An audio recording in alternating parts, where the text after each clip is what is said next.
L'invité du jour dans le Grand Direct, on va continuer de parler de politique puisqu'il s'agit d'Ofer Koenig, du docteur Ofer Koenig, chercheur à l'Institut israélien pour la démocratie. Docteur Ofer Koenig, bonsoir. Alors, vous êtes chercheur donc à cet Institut israélien pour la démocratie. Alors, rapidement, qu'est-ce que c'est l'Institut israélien pour la démocratie ? L'Institut est un institut de pensée entre le monde académique et le monde pratique. Et il y a des équipes de chercheurs qui enquêtent sur plusieurs problèmes politiques de manière à présenter des recommandations aux politiciens, aux députés, aux ministères, aux différents ministères. C'est ce que nous faisons. Et quand il y a des équipes différentes dans les domaines de la gouvernance, du judaïsme et de la démocratie, des droits de l'homme, de la communication, toutes ces choses-là. L'objectif affiché de l'Institut est la défense de la démocratie israélienne? L'objectif est vraiment de renforcer les bases de la démocratie israélienne d'un point de vue culture politique, le respect des droits de l'homme, mais aussi le renforcement des bases de l'État d'Israël, c'est-à-dire essayer d'améliorer la stabilité du régime politique israélien, des mesures sur les mesures électorales. Je vous interromps parce que vous parlez de la stabilité de la démocratie israélienne. Or, dans peu de temps, dans 2 mois et demi, les Israéliens vont se rendre à nouveau aux urnes. 2 ans ou un petit peu plus après l'avoir fait pour la dernière fois. Est-ce que vous n'avez pas le sentiment que la démocratie israélienne n'est pas une démocratie stable, puisque les Israéliens se rendent avec des intervalles très courtes entre 2 élections aux urnes et que les Knesset, les législatures ne parviennent pas au terme de leur mandat?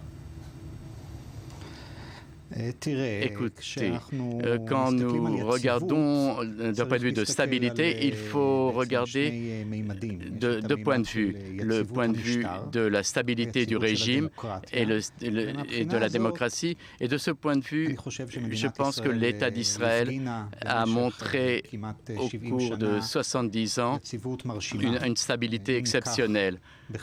Si on prend en compte tous les éléments qui montrent sa faiblesse. Un deuxième aspect, c'est la stabilité des gouvernements. Tous les combien de temps allons-nous aux élections? Tous les combien de temps les gouvernements changent? De ce point de vue, je pense que oui, il y a un problème.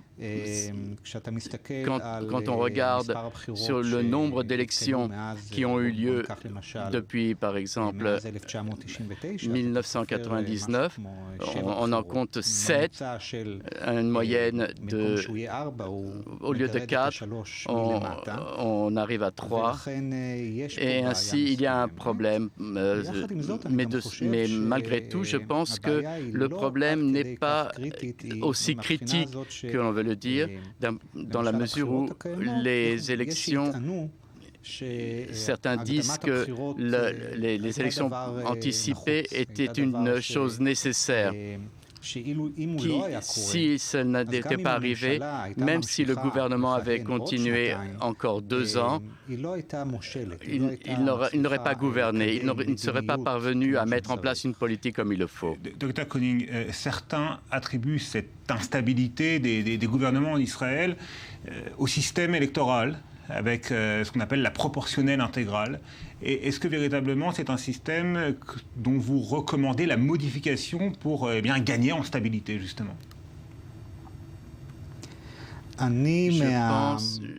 Je suis de l'école de ceux qui pensent que le système électoral proportionnel que nous connaissons en Israël est un système qui sert la représentation sociale pluraliste de la société israélienne. Ainsi, je ne serais pas allé dans des mesures extrêmes d'une réforme comme aller vers comme en France place, par exemple, un système comme en Grande-Bretagne. Mais malgré tout, l'Institut pour la démocratie israélienne et mon équipe, oui, on a pensé à plusieurs mesures qui ont pour but de renforcer le régime, comme en s'occupant par exemple du seuil d'éligibilité, c'est une mesure sur laquelle nous avons travaillé. Nous avons recommandé d'augmenter. Et ainsi, pour les prochaines élections, le seuil d'éligibilité sera augmenté. Cette augmentation du seuil d'éligibilité. Aujourd'hui, il faut 3,25% pour avoir une représentation à la Knesset. Auparavant, il suffisait d'obtenir 2% des suffrages. Bien sûr, nous avons recommandé une augmentation du seuil d'éligibilité car nous avons pensé que ce qu'on avait proposé était trop haut.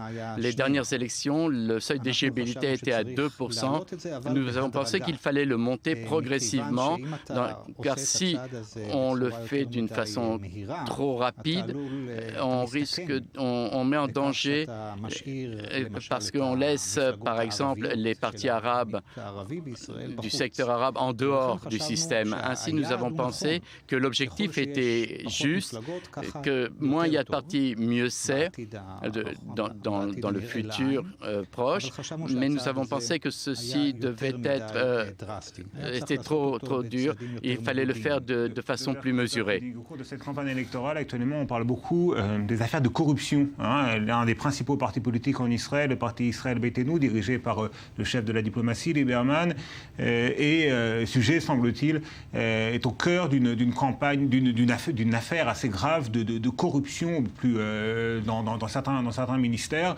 Est-ce que vous avez l'impression que la démocratie israélienne est davantage sujette à ce genre de problèmes que d'autres démocraties occidentales? Je pense qu'il y a un problème avec la démocratie israélienne.